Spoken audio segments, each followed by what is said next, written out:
Hello friends, welcome to my channel. कैसे हैं आप सभी? आई होप कि आप सभी अच्छे होंगे।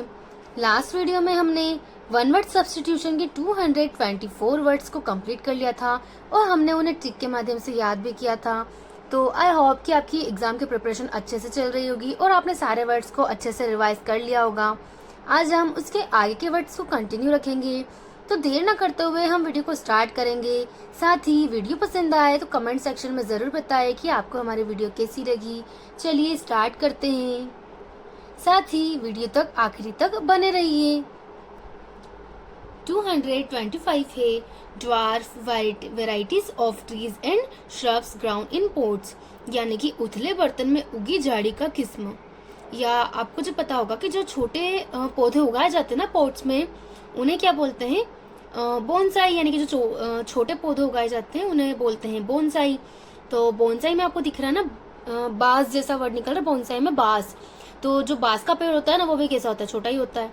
ठीक है, तो मतलब इस बोनसाई को हम बांस से रिलेट करेंगे कि मतलब बांस क्या है? मतलब वो एक तरह का वही है ना, मतलब उसका पौधा छोटा होता है, उसे उगाया जाता है। तो जो छोटे पौधों को उगाया जाता है ना जिसमें पोट्स में, उसे हम बोनसाई बोलते हैं, यानी कि बांस से रिलेट करेंगे इसे। ठीक है, नेक्स्ट वर्ड है a sum of money added to a person's wages as a reward for good performance, यानी कि अधिलाभ होना या पारितोषित होना।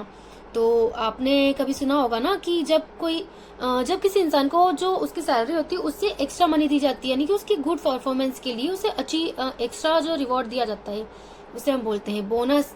आपने कई बार सुना होगा कि लोग जब काम करते हैं ना कहीं किसी ऑफिस में, तो उन्हें एक्स्ट्रा बोनस दिया जाता है किसी त्योहार पे। तो ऐसे आप समझ सकते हैं। ठीक है, 227 है an avid book reader. Avid मतलब होता है कि मतलब जिसे किसी चीज का बहुत ज्यादा शौक हो या उससे बहुत ज्यादा कीड़ा लग गया उसी चीज का। One who reads a lot, यानी कि जो बहुत ज्यादा पढ़ता है पुस्तकों को, उसे हम बोलते हैं किताबी कीड़ा या पुस्तक प्रेमी। यानी कि जिसे बुक्स पढ़ने का बहुत ज्यादा शौक होता है या पुस्तक प्रेमी होता है, उसे हम बोलते हैं बुक फॉर्म। बुक मतलब होता है किताब, और वॉर्म यानी कि बुक फॉर्म को हम ऐसे समझ सकते हैं कि जिसे किताबी कीड़ा लग गया हो। वॉर्म मतलब क्या होता है? कीड़ा। यानी कि जो बहुत ज्यादा बुक्स पढ़ता है, मतलब उसे बहुत ज्यादा शौक होता है। ठीक है, यानी कि पुस्तक प्रेमी। तो ये वर्ड एसएससी की एग्जाम में 2 टाइम रिपीट हुआ है, इसे आप ऐसे याद कर सकते हैं। नेक्स्ट वर्ड है a hunting weapon which comes back used by Australian Aborigines। Aborigines का मतलब क्या होता है? जो किसी देश के मूल निवासी होते हैं, ठीक है, या वही के होते हैं। इसका मतलब होता है एक किस्म का मुड़ा हुआ बाण जो फेंकने वाले के पास लौट आता है। ठीक है, तो इसे हम ऐसे याद कर सकते हैं कि ऐसा मुड़ा हुआ बाण जो फेंकने वाले के ऊपर वापस लौट आता है। तो ऑस्ट्रेलियन ऑबोरिजिन यानी कि ऐसे समझ सकते हैं कि जो ऑस्ट्रेलिया में जो आदिवासी लोग रहते हैं ना, ऑस्ट्रेलिया में कई जंगलों में रहते होंगे। ठीक है, ऐसे समझिए। तो एबोरिजिन्स का मतलब क्या होता है? मूल निवासी होना। तो ऑस्ट्रेलिया के जो जंगलों के जो मूल निवासी होते हैं ना, मतलब जंगलों में रहने वाले लोग कैसे होते हैं? उन्हें तो खाना वगैरह कुछ ज्यादा आता नहीं इंसानों की तरह, वो एकदम अलग ही रहते हैं। वो मतलब अपना आप को बचाव कैसे करते हैं? मतलब वो बाण चलाते हैं ना अपने साथ, मतलब अपना बचाव करने के लिए। तो ऐसा बाण जो फेंकने वाले के पास वापस लौट आता है, मतलब वो ऐसा बाण रखते हैं अपने पास कि वो उसे चलाते हैं और वो तीर वापस आ जाता है, क्योंकि वो ज्यादा तो बनाते नहीं होंगे। ठीक है, तो इसे हम ऐसे याद करेंगे बूमरैंग।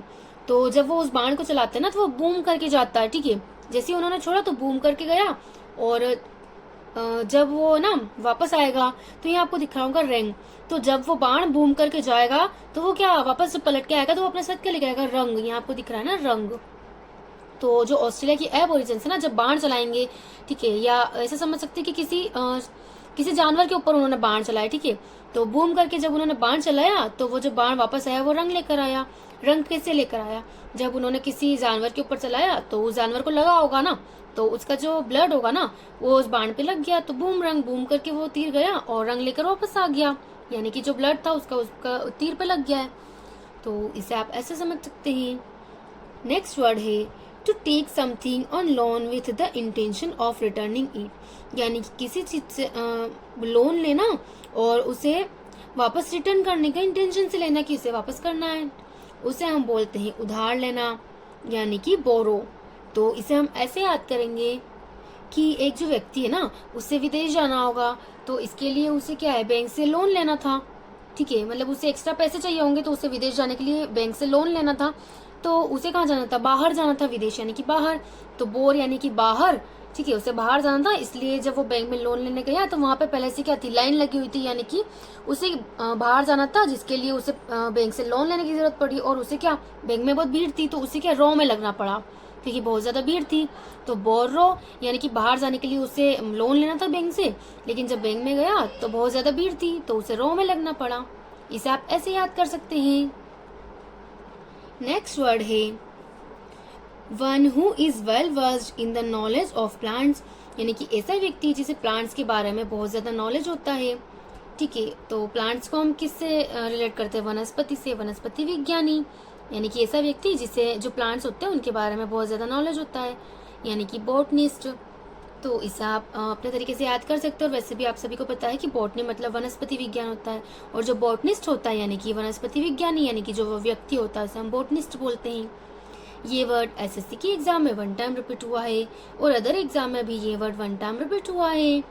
नेक्स्ट वर्ड है the scientific study of plants in their structure, यानी कि प्लांट्स और उनका जो स्ट्रक्चर होता है उसके बारे में जो साइंटिफिक स्टडी की जाती है, यानी कि वनस्पति विज्ञान। ठीक है, जो प्लांट्स के बारे में स्टडी की जाती है उसे वनस्पति विज्ञान कहा जाता है, यानी कि बॉटनी। ये सब भी आपको पता होगा। ये वर्ड एसएससी के एग्जाम में 6 टाइम रिपीट हुआ है, और अदर एग्जाम में ये वर्ड 1 टाइम रिपीट हुआ है, तो इसे आप ऐसे याद कर सकते हैं।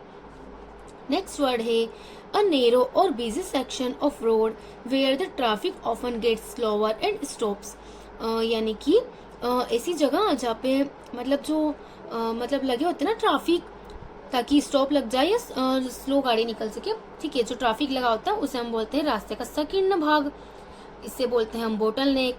तो आपने जब कभी देखा होगा कि जैसे कि ये चौड़ा रास्ता है, ठीक है, अब उन्हें स्टॉप लगाना है, ट्रैफिक आ जाता है उस वजह से, ठीक है, तो ये जो चौड़ा भाग रहता है ना, इससे मतलब संकरा बना दिया जाता है थोड़ा सा, ताकि ट्रैफिक आराम से निकल सके। ठीक है, तो ये जो चीज टाइप का दिखता है ना, उसे आप गौर से देखेंगे ना तो बोतल की तरह दिखता है, बोतल के नेक की तरह दिखता है। तो इसे आप ऐसे समझ सकते हैं कि रास्ते का संकीर्ण भाग यानी कि बोतल नेक। तो आज की वीडियो में हम इतने ही वर्ड सीखेंगे, इसके आगे के वर्ड्स को हम नेक्स्ट वीडियो में कंटिन्यू रखेंगे। आपको हमारी वीडियो कैसी लगी कमेंट सेक्शन में ज़रूर बताएं। वीडियो को लाइक, शेयर और सब्सक्राइब ज़रूर कीजिएगा। चलिए नेक्स्ट वीडियो में मिलते हैं।